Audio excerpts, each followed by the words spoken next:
Hello friends, मेरे digital classes में आप लोग का बहुत बहुत फिर से नए सेशन में स्वागत करता हूं। तो चलिए कंप्यूटर का जो सेशन हम आगे बढ़ाते हैं। तो लगभग सभी एग्जाम को यहां पे जो सिलेबस में दिया रहेगा कंप्यूटर के सेशन, चाहे छात्रावास अधीक्षक हो, पटवारी का हो, व्यापम का हो, चाहे सेंट्रल गवर्नमेंट आपका SBI का हो, PO का हो, RBI का हो, मतलब कंप्यूटर के जो सेशन में जितने भी आपका जो सिलेबस रहता है लगभग सभी एग्जाम को यहाँ पे कंप्लीट कवर कराएगा। लूसेंट से क्वेश्चन को यहाँ पे तैयार किया गया है, चाहे सेंट्रल गवर्नमेंट के जॉब हो चाहे स्टेट हो, तो लगभग सभी एग्जाम को यहाँ पे कवर कराया जाएगा। यहाँ पे बात करते हैं जो वैकेंसी वगैरह, आपकी वैकेंसी कभी भी आ सकती है यहाँ पे, तो इसलिए आपका जो तैयारी है बढ़िया कीजिएगा, कभी भी वैकेंसी आ सकती है। और इसके साथ आपका एग्ज़ाम का डेट भी साथ में आएगा, इसलिए आएगा तो आपके पास बिल्कुल टाइम नहीं रहेगा। इसलिए पढ़ते रहिए, पढ़ा हुआ जो आप पढ़े रहेंगे तो कभी वेस्ट नहीं जाएगा आपका, कभी न कभी आपका काम आता ही है। तो बढ़िया स्टडी करते रहिएगा। तो चलिए इसी तरह जो सेशन को मैं आगे बढ़ाता हूँ। तो पिछले क्लासेस में 885 क्वेश्चन मैं यहाँ पे कवर कराया था, तो पिछले क्लासेस को एक बार रिवाइज कीजिएगा। अगर नहीं देखोगे तो जाके देख सकते हैं। पहले बार आए तो चैनल को सब्सक्राइब करके रख लीजिएगा ताकि जो नोटिफिकेशन यहाँ पे आप तक पहुँच पाए। तो चलिए आज के सेशन बढ़ाते हैं आगे।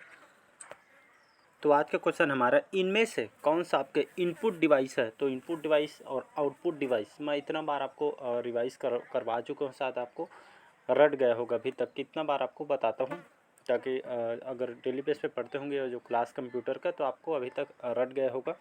तो इनमें से कौन सा आपका इनपुट डिवाइस है यहाँ पे। तो सर्वर, मॉनिटर, प्रिंटर, कीबोर्ड, इनमें से आपका कौन सा इनपुट डिवाइस है। तो इसका जो करेक्ट आंसर हो जाएगा आपका, कीबोर्ड। याद रखिए जो कीबोर्ड है आपका इनपुट डिवाइस की एग्जांपल है। और कौन कौन सी इनपुट डिवाइस है तो ये आपका जो कीबोर्ड हो गया और आपका माउस हो गया, जितने भी टच पैड वगैरह आता है ये सभी आपके इनपुट डिवाइस है। आपके साथ स्कैनर हो गया, जो डिजिटल वगैरह का जो कैमरा आप यूज़ करते हैं वो भी आपके इनपुट डिवाइस है। जितने भी माइक्रोफोन वगैरह यूज करते हैं सभी आपके इनपुट डिवाइस है। एक जॉयस्टिक भी एग्जाम में क्वेश्चन पूछा है, जो आपका जो जॉयस्टिक होता है। जॉयस्टिक क्या होता है, तो ये आपका गेम खेलने का एक छड़ी टाइप का रहता है, इसको घुमा के गेम खेला जाता है। तो खास करके इसको गेम खेलने के लिए उपयोग किया जाता है। तो जॉयस्टिक होता है आपका इनपुट डिवाइस है। और जितने भी ग्राफिक टेबलेट वगैरह है सभी आपके इनपुट डिवाइस के अंतर्गत आता है। यहाँ पे बोला गया था आपका इनपुट डिवाइस कौन सा है, तो आपका जो कीबोर्ड है ये आपका इनपुट डिवाइस है। वहीं मैं बात करूँ सर्वर, मॉनिटर, ये सभी आउटपुट डिवाइस है। तो इसका जो करेक्ट आंसर हो जाएगा आपका कीबोर्ड, इसका करेक्ट आंसर हो जाएगा। बढ़ते हैं अगला क्वेश्चन तरफ। तो मान के चलिए इनपुट और आपके आउटपुट डिवाइस से 1 से 2 क्वेश्चन डेफिनेटली पूछा जाता है। तो आपको रटा रुटाया होना चाहिए, इसलिए बार बार इसको रिवाइज करवाता हूँ मैं। तो आउटपुट और इनपुट डिवाइस को प्रॉपर आपको याद होना चाहिए। अगला क्वेश्चन देखते हैं यहाँ पे, इनमें से कौन सा जो आपके कंप्यूटर के गुण के अंतर्गत नहीं आता। कंप्यूटर के गुण नहीं है तो बुद्धिहीन, गोपनीयता, जल्द निर्णय की क्षमता, आपका विविधता। इसका जो करेक्ट आंसर हो जाएगा कौन सा हो जाएगा, तो इसका जो करेक्ट आंसर हो जाएगा आपका बुद्धिहीन, इसका करेक्ट आंसर हो जाएगा। तो इसको याद रखें, बुद्धिहीन जो आपका कंप्यूटर का गुण आपका नहीं। बाकी इसमें गोपनीयता, जल्द निर्णय की क्षमता और आपका विविधता, ये सभी आपके गुण के अंतर्गत आती है। बाकी ए ऑप्शन इसका करेक्ट आंसर। अगला क्वेश्चन है मोस्ट इंपॉर्टेंट क्वेश्चन है, इसको अक्सर रिपीट किया जाता है। इनमें से कंप्यूटर के आविष्कार है, याद रखें, इनमें से कंप्यूटर के आविष्कारक कौन है, या आविष्कार या इसके जनक, कई तरह के क्वेश्चन में आपको घुमा के पूछा जाता है। तो आपका चार्ल्स बेबेज, जे किल्बी, वॉन न्यूमैन, या इनमें से कोई नहीं। तो इसका जो करेक्ट आंसर होगा चार्ल्स बेबेज, याद रखिएगा। तो कंप्यूटर का जो आविष्कार है चार्ल्स बेबेज ने किए थे, याद रखिए। इन्होंने कंप्यूटर का, इनको जनक भी कहा जाता है, या इनके आविष्कार, जनक, किसकी देन है, ऐसे करके बहुत सारे एग्जाम में क्वेश्चन या घुमा के पूछा जाता है। तो इसको याद रखिए, चार्ल्स बेबेज ने 1822 में इन्होंने एक डिफरेंशियल करके एक इंजन तैयार किया था। तो खास करके इसको कैलकुलेशन के लिए इसको यहाँ पे बनाया गया था। तो इसको एक नाम दिया गया था मैकेनिकल कंप्यूटर करके, इनके द्वारा तैयार किया था 1822 में। मैकेनिकल कंप्यूटर का इन्होंने तैयार किया था, इन्होंने आविष्कार किया था। फिर इसके बाद 1938 में इन्होंने एक इलेक्ट्रॉनिक मैकेनिकल कंप्यूटर इन्होंने तैयार किया था। तब से इनको फिर चार्ल्स बेबेज को कंप्यूटर के आविष्कारक या इनको आविष्कारक नाम से जाना जाता है। तो इसको याद रखिएगा। तो आपके चार्ल्स बेबेज कौन थे, तो चार्ल्स बेबेज एक जाने माने गणितज्ञ थे, इनको आविष्कारक भी कहा जाता है। इन्होंने पहले यांत्रिक मतलब कंप्यूटर बनाया था, यांत्रिक इंजीनियर भी कहते थे। और पहले इन्होंने कंप्यूटर में थोड़ा थोड़ा प्रोग्राम वगैरह डेवलप इन्होंने स्टार्ट किया था। फिर धीरे धीरे इन्होंने मतलब जैसे कोई भी एग्ज़ाम के कंपटीशन एग्ज़ाम की तैयारी करते हैं, जैसे आप धीरे धीरे पढ़ते जाते हो थोड़ा नॉलेज हुआ, फिर और ज़्यादा पढ़ते हो कुछ और नॉलेज, मतलब धीरे धीरे आपको प्रोग्रेस करते ही उन्होंने ये सफलता पाई है। तो इसको याद रखिएगा। अगला क्वेश्चन देखते हैं, सबसे पहले कंप्यूटर का नाम क्या था? तो आपका नेवेला, एनियक, आपके एट्रीस या आपका टेंडी। तो इसका जो करेक्ट आंसर हो जाएगा एनियक इसका करेक्ट आंसर हो जाएगा। इसका फुल फॉर्म भी बहुत बार एग्जाम में क्वेश्चन पूछा गया है। तो इसका electronic numerical integrator in the computer इसका फुल फॉर्म होता है। तो इसको याद रखिएगा। तो आपका एनियक एक इलेक्ट्रॉनिक कंप्यूटर था। तो इसको कौन से सन में इसको लाया गया था, ये भी एग्जाम में क्वेश्चन पूछा गया। तो उसको जो एनियक जो कंप्यूटर इसको पहले 1945 में इसको आविष्कार किया गया था। और आपके अमेरिका के इंजीनियर है, तो इनके द्वारा इसको तैयार किया था। कभी कभी इसका जो फुल फॉर्म भी पूछा जाता है, तो ये आपको याद होना चाहिए। Electronic numerical integrator in the computer इसका फुल फॉर्म होता है। तो आपको इसका फुल फॉर्म भी मतलब पता होना चाहिए। अगला क्वेश्चन देखते हैं, इनमें से स्टार्ट मेन्यू को खोलने का शॉर्टकट क्या है? तो जैसे आप मेन्यू को ओपन करना चाहते हैं, तो स्टार्ट मेन्यू को जैसे खोलने के लिए आप शॉर्ट की कौन सा यूज करेंगे? यहाँ पे ऑप्शन दिया है विंडो लोगो प्लस एम, विंडो लोगो प्लस एफ, या विंडो लोगो, या विंडो लोगो प्लस आपका @ इनमें से आप कौन सा यूज करेंगे? तो इसका जो करेक्ट आंसर हो जाएगा आपका ए ऑप्शन करेक्ट आंसर हो जाएगा। तो विंडो लोगो प्लस जो एम है इसको आप जैसे शॉर्टकट जैसे यूज करेंगे तो आपका यहाँ पर ओपन हो जाएगा। अगला क्वेश्चन देखते हैं, तो इनमें से विंडोज में निम्न में से कौन सी माउस तकनीक का प्रयोग नहीं होता है? तो ड्रैगिंग में, क्लिकिंग में, लिफ्टिंग में, या पर डबल क्लिकिंग में। तो इसका जो करेक्ट आंसर कहने का मतलब है, जैसे आपके पास माउस है, तो आपका इसका जो प्रयोग है, जो इस माउस का तकनीक आपका प्रयोग यहाँ पे नहीं होता। मतलब जो माउस यूज होता है आपके, मतलब कौन से क्षेत्र में इसको उपयोग नहीं कर पाते हैं? तो आपका ड्रैगिंग, क्लिकिंग, डबल क्लिकिंग ये सब आप उपयोग कर पाते हैं। बाकी जो लिफ्टिंग है ये इसमें आप उपयोग नहीं कर पाते हैं। तो इसमें पहला बी और आपका डी ये आप उपयोग कर सकते हैं। बाकी सी इसमें आपका माउस के द्वारा उपयोग नहीं होता है। अगला क्वेश्चन देखते हैं, इनमें से विंडोज में खुले हुए प्रोग्राम के बीच में अदला बदली के लिए किसका प्रयोग होता है? Control tab, shift plus LT, या आपका LT प्लस टैब, या आपका शिफ्ट प्लस टैब का उपयोग होता है।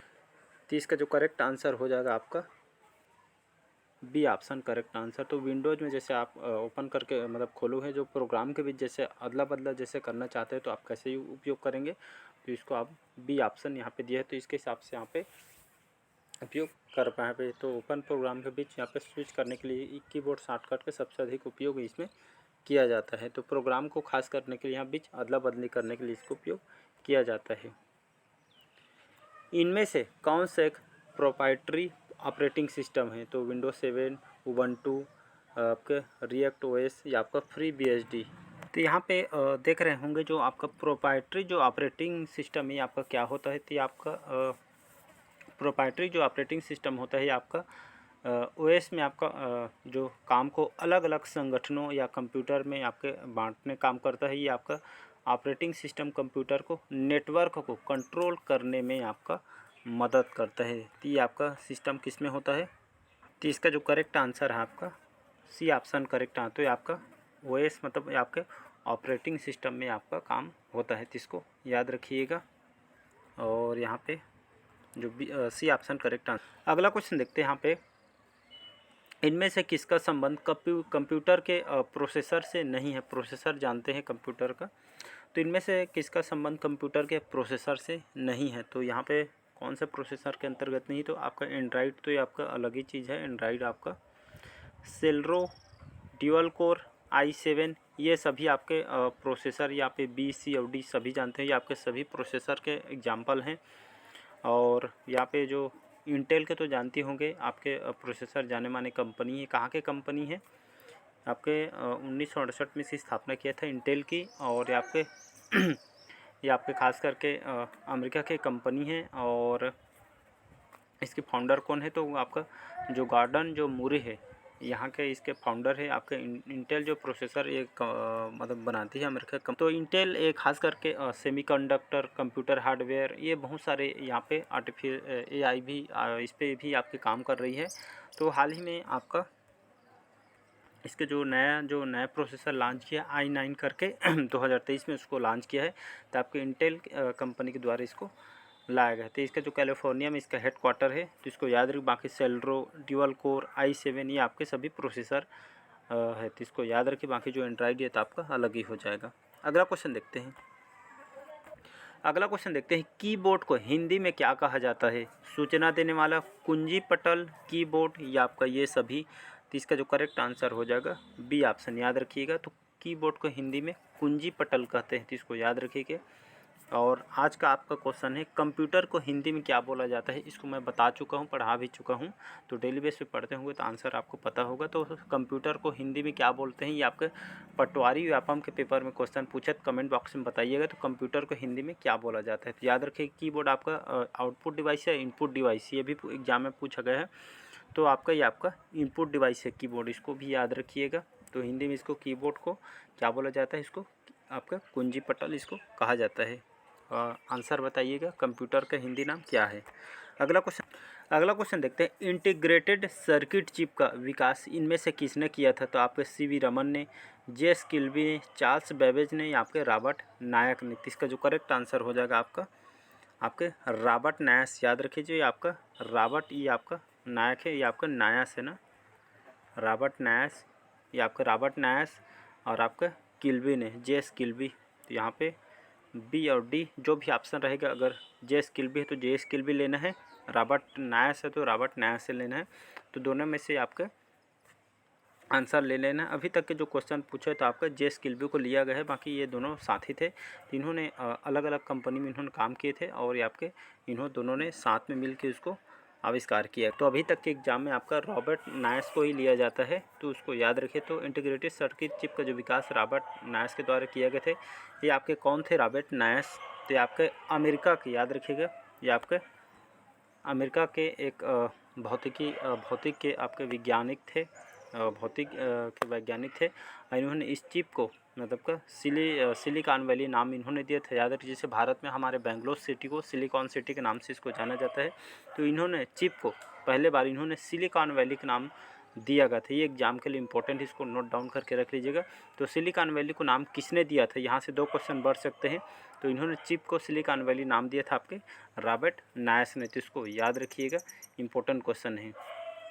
अगला क्वेश्चन देखते हैं, चुंबकीय डिस्क पर इनमें से कौन से पदार्थ होगी, या इस पर किसके जो परत होती है आपके किससे बनी होती है? मैग्नीशियम ऑक्साइड से, सोडियम पेरोक्साइड से, आयरन ऑक्साइड से, या इनमें से कोई? तो ये आपका साइंस का भी ये क्वेश्चन पूछा जाता है, तो इसका जो करेक्ट आंसर हो जाएगा आयरन ऑक्साइड, इसका करेक्ट आंसर हो जाएगा। चुंबकीय डिस्क पर आपका किस पदार्थ की परत ऊपर में पपड़ी टाइप के जमा होता है?